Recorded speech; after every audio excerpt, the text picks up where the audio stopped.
राजस्थान की रेतीली पगडंडियों से निकलकर पेरिस और मिलान के लग्जरी रैंप तक का सफर किसी फिल्मी पटकथा से कम नहीं लगता। यह कहानी है राज्यवर्धन सिंह चौहान की, जिन्होंने न केवल 7 समंदर पार भारत का मान बढ़ाया, बल्कि यह भी साबित कर दिया कि अगर हौसले बुलंद हो तो गांव की तंग गलियां भी अंतरराष्ट्रीय रास्तों में बदल सकती है। राजसमंद जिले के भीम उपखंड का एक छोटा सा कस्बा है धोरिया। इसी गांव की साधारण गलियों में पला बड़ा 19 साल का एक किशोर आज ग्लोबल फैशन जगत का उभरता सितारा है। राज्यवर्धन की परवरिश एक सैन्य परवरिश में हुई। उनके पिता स्वर्गीय एक्स फौजी ओंकार सिंह रावत ने उन्हें अनुशासन और कभी न हार मानने का जज्बा विरासत में दिया था।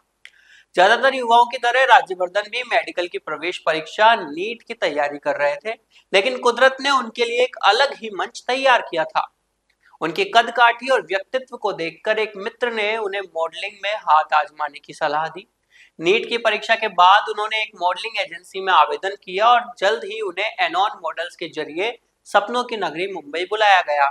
उनकी प्रतिभा का जादू ऐसा चला कि कुछ ही महीनों में फ्रांस, इटली, स्पेन और लंदन जैसी फैशन राजधानियों से उनके पास बड़े प्रस्ताव आने लगे। कहते हैं हर बड़ी सफलता बड़ी परीक्षा लेकर आती है।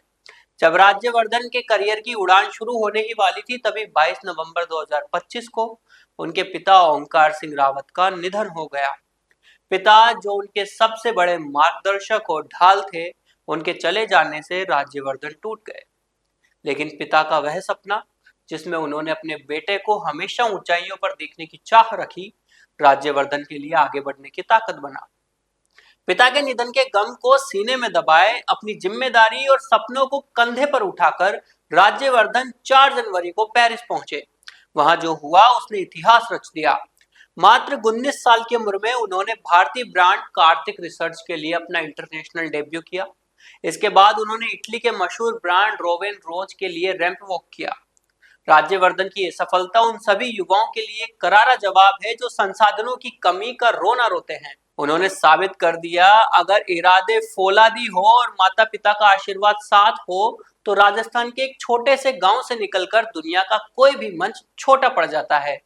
राज्यवर्धन की इस उपलब्धि पर उनके गांव और क्षेत्र के लोग गर्व महसूस कर रहे हैं।